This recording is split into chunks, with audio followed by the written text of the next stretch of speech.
Good morning student. आज हम बात करेंगे हमारे पाठ्यक्रम के अंतर्गत व्याकरण के विषय संदेश लेखन। सबसे पहले मैं आपको बता दूं कि आपके प्रश्न पत्र के अंतर्गत संदेश लेखन 5 अंक का विषय है। संदेश होते क्या हैं या संदेश क्यों लिखे जाते हैं, तो मैं इसको परिभाषित करते हुए बता दूं आपको कि संदेश शब्द की जो उत्पत्ति है या व्युत्पत्ति है वो संस्कृत से मानी गई है,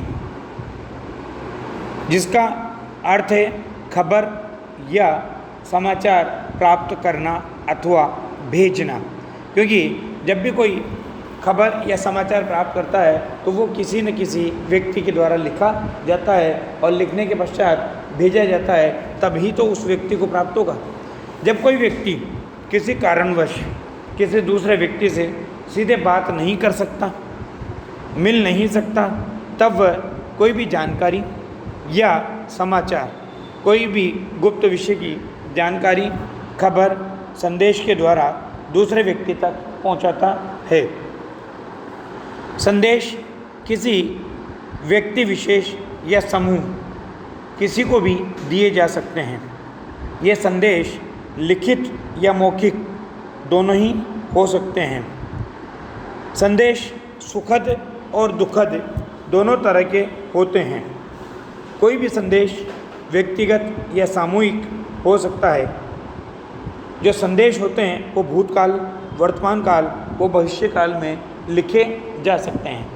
परंतु आजकल वर्तमान की जब हम बात करते हैं तो संदेश लेखन की विधा बिल्कुल विलुप्त सी हो चुकी है, क्योंकि आज जनसंचार के माध्यम टेलीविज़न, मोबाइल, दूरभाष यंत्र इस मात्रा में बढ़ गए हैं कि प्रत्येक व्यक्ति तक उनकी पहुंच हो चुकी है।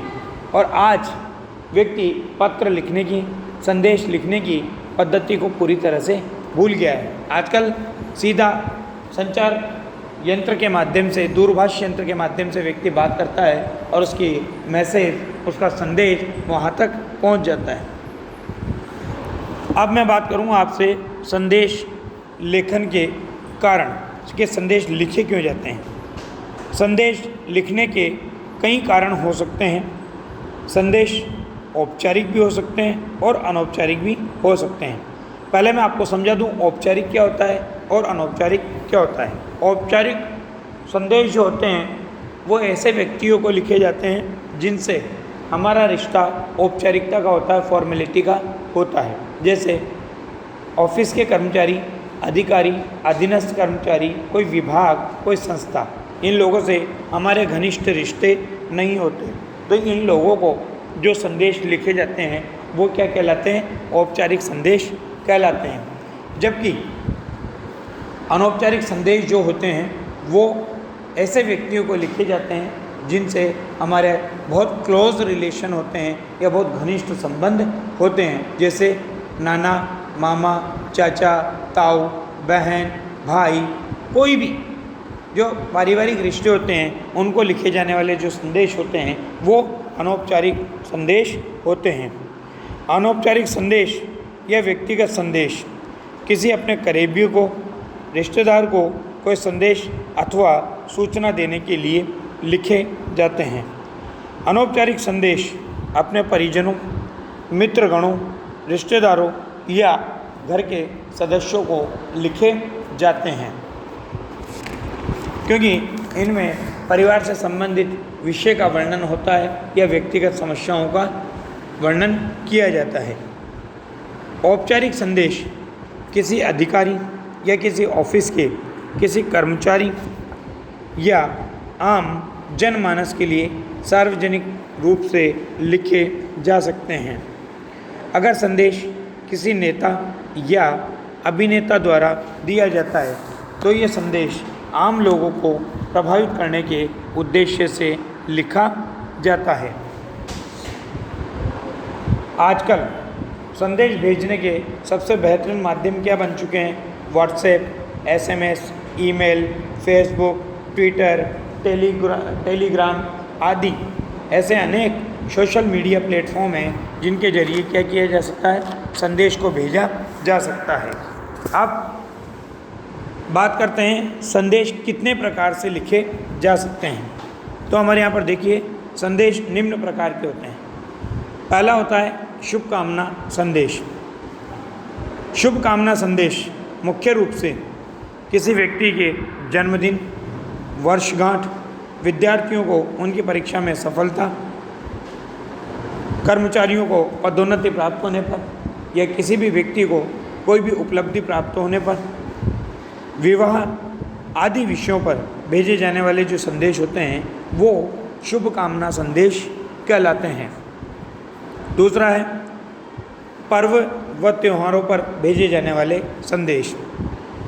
इस तरह के संदेश विशेष पर्व व त्योहारों के वक्त, जैसे गणतंत्र दिवस, स्वतंत्रता दिवस, दीपावली, होली आदि त्यौहार, इन त्योहारों के वक्त लोग एक दूसरे को भेजते हैं।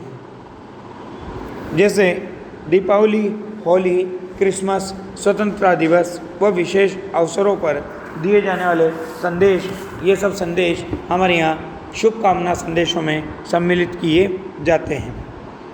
तीसरा शोक संदेश।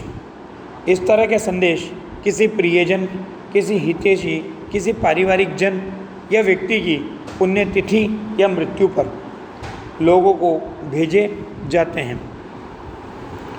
नेक्स्ट है अपना व्यक्तिगत संदेश, जो परिजनों को बधाई व शुभकामना संदेश, कहीं जाने या आने का संदेश या किसी भी अन्य तरह का संदेश जो सिर्फ परिजनों को दिए जाते हैं, ऐसे संदेश व्यक्तिगत संदेश कहलाते हैं। तत्पश्चात बात करते हैं हम सामाजिक संदेश की। धार्मिक या सामाजिक कार्यक्रमों से जुड़े हुए आयोजनों के संदर्भ में दिए जाने वाले जो संदेश होते हैं वो सामाजिक संदेश कहलाते हैं। जैसे पर्यावरण दिवस पर संदेश, जल बचाओ संदेश, बेटी बचाओ बेटी पढ़ाओ आदि अवसरों पर दिए जाने वाले सब संदेश सामाजिक संदेश होते हैं और ये भी बहुत महत्वपूर्ण होते हैं। इसके अतिरिक्त आते हैं मिश्रित संदेश। मिश्रित संदेश क्या होते हैं? मिश्रित संदेश में जैसे वर्तमान में चल रही कोरोना महामारी से संबंधित, डेंगू, मलेरिया आदि से संबंधित संदेश, या बाढ़, भूकंप, भूस्खलन आदि से संबंधित संदेश, या देश से जुड़ा हुआ कोई भी संदेश हो सकता है। इस प्रकार से विभिन्न प्रकार से हमारे यहाँ पर संदेश लिखे जाते हैं। धन्यवाद।